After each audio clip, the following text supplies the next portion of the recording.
development series, lecture series, and I was honored to do that. When he told me it would be at about 11 o'clock, I figured probably the thing that the Corps wanted most was to listen to an old bald guy before lunch.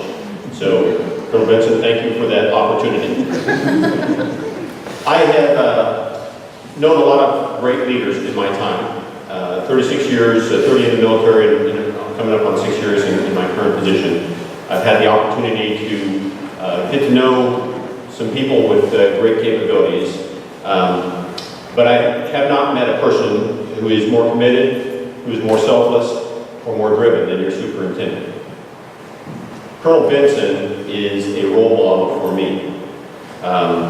He's somebody that I can call and talk to, and I often do, for advice and leadership.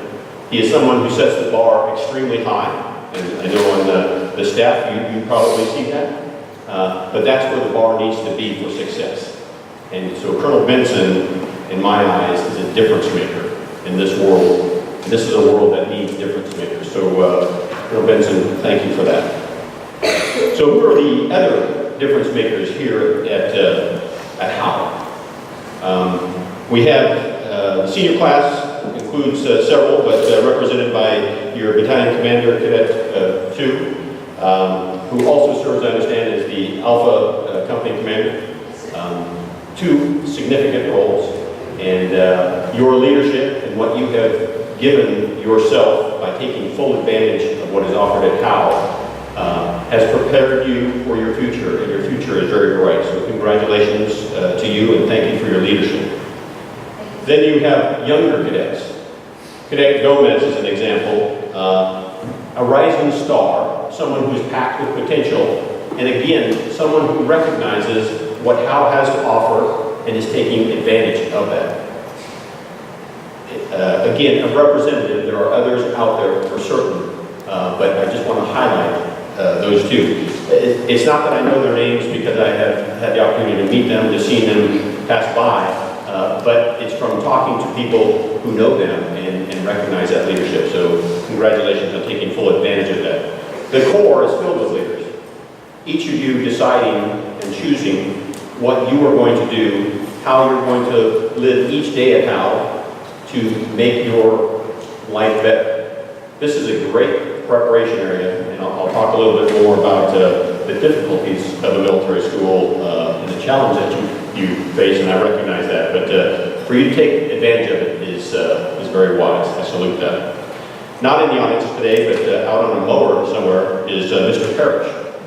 Here's an individual who chooses very shortly after surgery to come back and keep Howe looking the way Howe does. Howe is a beautiful campus, well manicured lawns, and it's because of people who dedicate themselves, regardless of the weather, to get that done. So part of it is appearance, and Mr. Parrish helps with that, and his team, obviously. Ms. Haas, who I met, ELS instructor, special ed focus, someone who gives and cares about the cadets. Your faculty and staff is full of people who care about your futures. What I'd like to do today is talk about two things. First off, I can tell you everything I know in less time than it took to go through my Bible. So I'm not a rocket scientist that's going to kill you, but I do have a few nuggets for you, I hope, and make your time worthwhile, as I'm here for the Corps. I'm going to talk about a dash, and then I'm going to give you 5 clues of things that helped me in life that I learned far later in life than I will share them with you today. In 1996, Linda Ellis, an author, authored a poem called The Dash, D-A-S-H. Now, anticipating that you would not be interested in me giving you a poetry reading this morning, I will just summarize this poem. It talks about the dash that you will have and that I will have. It's the dash that will go on your tombstone and on my tombstone, and it'll go after the date of your birth and before the date of your passing. 2 important dates in your life, no doubt. But the dash represents so much more than those 2 dates.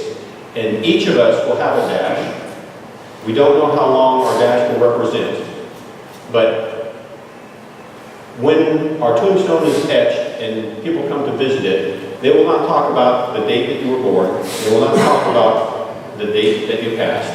They will talk about what is represented by that dash. Now, it's common that people would anticipate they're going to live a long life. You know, I don't know what the life expectancy in the United States is now, in the 70s, maybe in the 80s for women. All of the people on that side of the aisle absolutely know that you're going to get that and more, right? Well, last summer was the 40th anniversary of my high school graduation, and I went back for the first time, having never gone back to a graduation because I was always employed or something and not available. I went back and they had a slideshow of all the people who were once young like me, who once thought they would live to be 80 or 90 and have just a long life, whose lives ended either shortly after high school, maybe in their 20s, maybe in their 30s, maybe in their 40s, but far before they had anticipated they would end. So, I don't mean to make this a morbid discussion or to panic you. I want to use this opportunity to motivate you to live today, to live every day, to build your dash, and to make your dash as significant as you can. And your dash does not represent your longevity. Your dash represents where you invest your time, your treasures, and your talents in the years that you have. And I encourage you to take full advantage of today at Howe, tomorrow at Howe, and every day that you have. I'd like to talk about 3 dashes currently. The first dash belongs to a lady. She was born Agnes Janja Bon Yan Iyu. You would probably be more familiar with her title, Mother Teresa of Calcutta. She was born August 26, 1910, and passed on 5 September 1997. Now, her dash represented 87 years.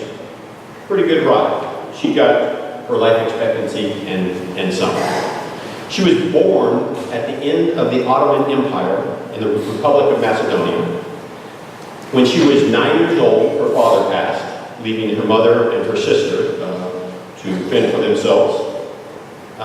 When she was 18, she decided that she would join religious life. This was something that the calling that she had, a passion that she had. And so she said goodbye to her mother and her sister and went to England to become a nun. She didn't realize that would be the last time she would ever see her mother or her mother or her sister because life moved on and she never saw them again. She spent the early years as a teacher and enjoyed that very much. She went to India and was inspired by what she saw there, the people. But increasingly, she was made aware of and moved by the widespread poverty, pain, and suffering that she witnessed in the population of India. She realized at that time that her dash was not ever going to be about being a teacher. Her dash was going to be about reaching out to these poor, these afflicted, to the lowly, the lowest of the caste system there in India, and the forgotten people. And she was going to make whatever life they had left, which largely was their passing, as comforting and as filled with love as she can. She lived on the streets. She lived in unbelievable situations to serve others who had great needs. Because of that, obviously, she became well known. She was not always praised. There were critics of Mother Teresa. In 1950, she started the Missionaries of Charity, her own pocket, if you will, of people with like minds who wanted to serve the poorest of the poor. Her inspirational leadership would lead 4,000 people to join her, to dedicate their life to the streets of Calcutta and other places around the world, serving the low and the outcast. In 1997, she would win a Nobel Peace Prize. In 2016, she would be canonized a saint. So that was Mother Teresa's dash, full life, and that's what she did with it, and I'll let you judge the worthiness of that. The next dash I'll talk about comes from Vincent Thomas Lombardi. Vincent was born on June 11, 1913, and passed away on September 3rd, 1970. So his dash was shorter than Mother Teresa's. His dash was only 57 years. And when I was growing up, Lombardi, I mean, he was just a man, and I thought he was a very old man. He passed far younger than I am today, but he had lived a great life. He attended a prep school, but his poor eyesight and lack of athleticism would keep him from the sports that he wanted to join. People said, well, this isn't really for you. They judged him, but he was passionate about these sports, and he wanted to participate in the sports. Eventually, he would join the football team in high school, and this is where he found himself. And he found that if he worked harder than everybody else, even though he wasn't maybe the most natural athlete, he could bring about change. He eventually went on to get a college scholarship in football. He graduated from college in the Great Depression. There were very few jobs to be had, and things were tough. Employment was hard to find. He briefly played professional football, not the professional football that we recognize today as far as all the money and all that, but it was a job where he could eat and play a sport that he loved. He then started coaching at first his high school, and then he went back to his college, his alma mater. Eventually went to West Point Military Academy and was assistant football coach there. Got a great reputation as a football coach, and was eventually hired by the New York Giants as an assistant football coach.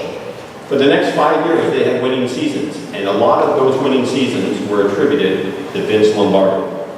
He was then hired by the New York Giants, the Green Bay Packers, arguably in 1959 the worst football team. That's the team that hired him. He took them in the next 8 years to only winning seasons. The year before they arrived, they had only won 1 game and they had lost 10. He took them in those 8 years to only winning seasons. He took them to multiple championships, and he took them to win the first 2 Super Bowls. As a matter of fact, he was named head coach of the NFL in 1959, and he was also, as you probably well know, the Super Bowl trophy is named after him. He was a person who believed that if you put your heart and your soul into something, even if you didn't have the raw talent, you could be a champion. And so he believed that the mastery of the mundane tasks, such as blocking, tackling, and handling the ball, would translate to championships. He more than believed it. He made it true. He said that leaders are made, they are not born. They are made by hard effort, which is the price which all of us must pay to achieve any goal that is worthwhile. So when you struggle at how, when things seem difficult at how, maybe that's how they should be. Maybe that struggle is what you need to get through to be a champion. The last dash I will speak about is Peter Wang. Peter Wang was born November 9th, 2002, probably the same year as some of you in here. He passed away on February 14th of this year. Peter enjoyed hip-hop music. He loved basketball. He was a huge Houston Rockets fan. By every account, Peter was the friend to have. Always happy, always gregarious, always outgoing, and brought fun to every event. You all have friends like that. Well, that was what Peter was about. He was passionate about his high school's junior ROTC program because it allowed him, not necessarily the strongest or the tallest or the smartest kid, to perform. Maybe going back to Vince Lombardi's thing about putting in the effort, but Peter put in the effort and he loved it, and it became a passion for him. So much so that he sought to go to West Point. He wanted to be an Army officer, and he wanted to go to the military academy to do such. Peter spent the final moments of his life helping his terrified classmates escape a crazed gunman. He held the door so they could exit a situation that was dire and that his friends could live. John 15:13 says, "Greater love has no one than this. Then he laid down his life for his friends." Peter's dash was very short, 15 years. but he was recognized by the U.S. Army for heroism. He received a medal from the Association of Military Colleges and Schools for his leadership, his selfless leadership. So we looked at 3 dashes, different lengths of time. I would argue that all 3 are impressive lives. Howe Military Academy will play a distinct role in the lives of everyone in this room, but especially those of you on that side of the room. It won't be your dash, but it will prepare you for your dash. So my question is, are you taking advantage of everything that Howe can do to prepare you for your future? I know sometimes it's rough. Early wake-up calls, formations going into breakfast, service hours, Sunday inspections, drill, class, exams, athletics, and more. Long days. Long days. No doubt it's tough. I appreciate that. But maybe, just maybe, those are the mundane tasks that Vince Lombardi talks about that you need to master to be a champion. I don't think maybe is, but I think that's a certainty. And so, my plea is that everyone embrace those mundane tasks, whether you be organizing them on this side of the thing or executing them on that side of the chapel. You play a role here that is critical, and it's critical to each of the dashes of the cadets. It's critical to your dash. You get one life, and this is it. And what you're doing is critically important, and it's changing lives. So thank you for what you're doing today. In my job, I have the opportunity to visit 42 military schools, much like Howe. And what I have found is the staffs of those schools are as dedicated and caring people as I have ever met. No one in this room has come here to get rich. They've come here to make a difference, and they are making a difference. And so, to the faculty and staff, I say thank you. To the board, I say thank you. You're making a difference. To the cadets, I know that what is happening here, that these individuals are doing for you, is affecting your life. I would imagine the question is, are you taking full advantage of that? Another thing about AMSCIS gives me the opportunity to do surveys. We have done over 10,000 surveys of cadets, current cadets, of alumni of military schools, and of parents. And a couple of striking things come out of this. Every one of the, not everyone, the vast majority of the cadets who write comments in the surveys say that it was their time as a cadet. They might have hated it at the time. They might have fought it at the time. But they realize now that whatever success they have in life was largely formed by the energy and effort that they put in as a cadet, that their staff and teachers gave to them, that attention, those relationships, built them into a resilient person, a person with grit, a person with confidence, and a person that can go out and change the world. As a matter of fact, 24% of the alumni from military schools that completed those 10,000 surveys, 24% are entrepreneurs, meaning that they don't work for somebody. They create something and have people support it and work for them. What's important about that, there's a lot of things that are important about that, I suppose, but as the world changes, as this global economy expands, as jobs come and go, if you're going to go be an accountant today, it's not like it was when I was a person growing up and going to school, where if you're going to be an accountant, you would study this and you knew you were going to be an accountant until you died. The world is changing rapidly. Things are being replaced. What the world is looking for now is critical thinkers, people who have confidence, people who have the skill set, who have the leadership to find a new path.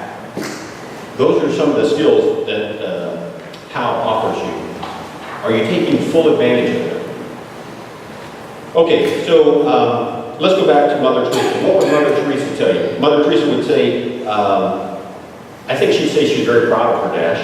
I think she'd say that a leader's example can have far more importance than a title or a position. Not to take anything from our outstanding commander here, but all of you are leaders, and your every action inspires someone or motivates them or changes them, and it impacts them in some way.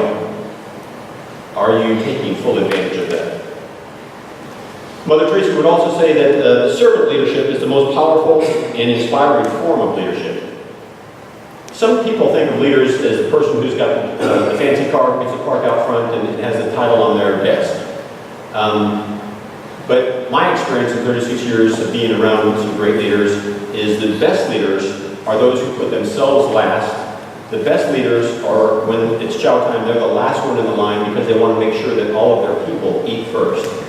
The best leaders are those who work long hours, not for their own glory, but for the goodness of others, for the team. So I think Mother Teresa would tell you all, as individuals, the world is a big place, but you can change it. You yourself can change it if you choose to. What would Coach Lombardi tell you? Well, I think what he would say is you need to choose, and make no mistake, it's a choice.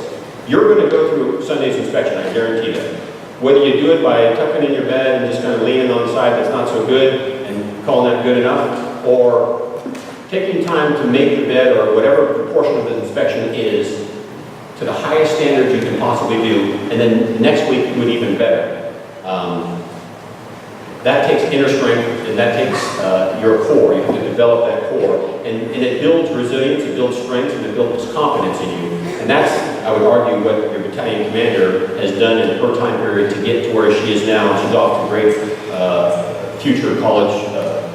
And those opportunities are not given to her, they are earned by her.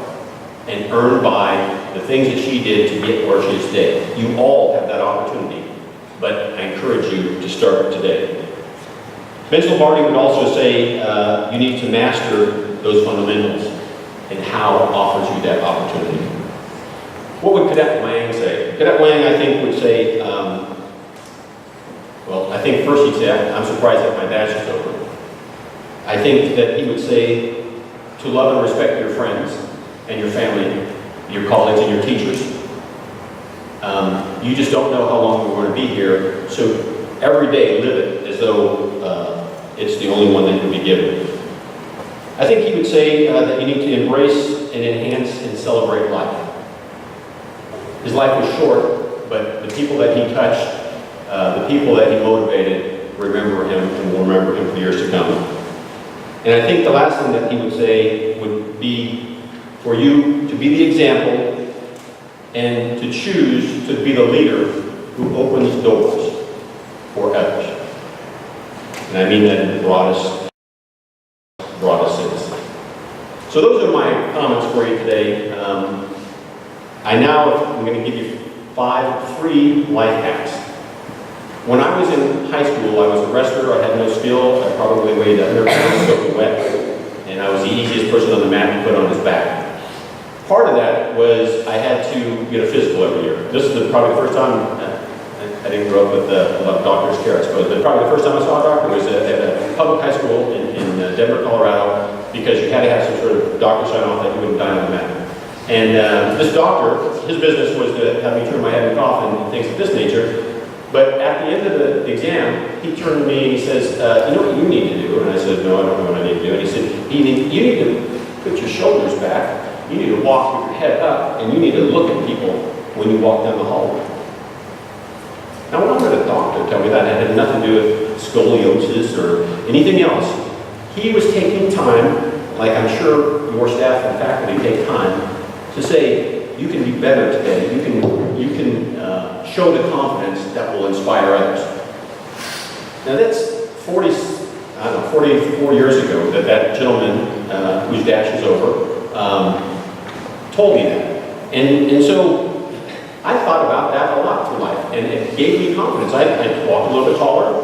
I had eye contact with everybody I meet. People think I'm an idiot a lot of times because everybody I greet coming the other way, I always say hello. Like, it's embarrassing, but like at an airport, everybody's like, you're just weird. I greet people. I engage people, and it has helped me significantly. So that's a life hack that I got, and to be quite honest, I didn't get a lot of life hacks, but I have 5 that I'd like to share with you that I think might be of value. First off, don't sweat the small stuff. You need to focus your laser beam. You only have so many hours in a day. Stephen Covey is an author who is passed, but his dash is also written. He is the author of 7 Habits of Highly Effective People and several other things, kind of a motivational type of guy. The thing that he wrote and that I witnessed with him is, he says, you have these 2 enormous circles over you. One of them is your circle of concern. Is North Korea going to attack? Okay. I'm concerned about that, but I have no influence on that. And as a high school student, as a standing before you, I don't influence that. But there are multiple things in my life that I can influence. And so the message of this is that you focus on those things where you have traction, where you can make a difference. It could be your education, it could be your marching. I saw the people out there spinning the rifles yesterday. Those are things that are in your hands that you can actually do. Do those things. Focus your things. I found in life, before I met this Stephen Covey, was that I found myself frustrated and angry and having dirty, rotten attitude quite a bit. What I found from him is every time that happened, and it still happens on occasion, what I'm thinking about is something I can't control. And so I'm wasting energy, and it frustrates me, and it makes me angry, and I act out. If instead, I do something positive in my life with my children, my wife, my colleagues at work, if I can do things that I can impact and change, it makes me a happier and a better person, and it enhances my engagement. That's hack number 1. Hack number 2, it's not about the money. When I grew up, the deal was you go to college and then you try to get the most money. And so some of those were engineers, some of those were doctors, some of those were lawyers. Well, I don't have the skill set for some of that. But I would go whatever pecking order I could to get a job. I went into the oil industry.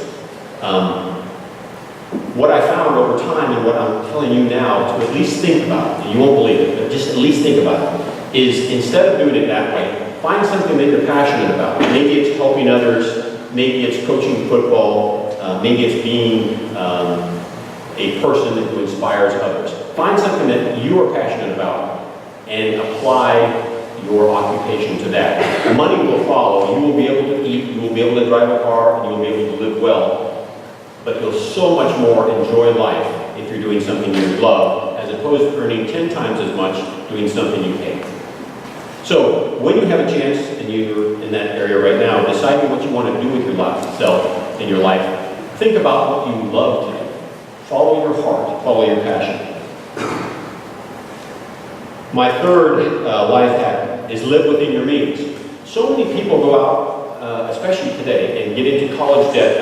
My middle son's college roommate left the University of Oklahoma with $200,000 in debt with an acting degree. That's a big hole to dig out of, and acting, he is not a Hollywood star.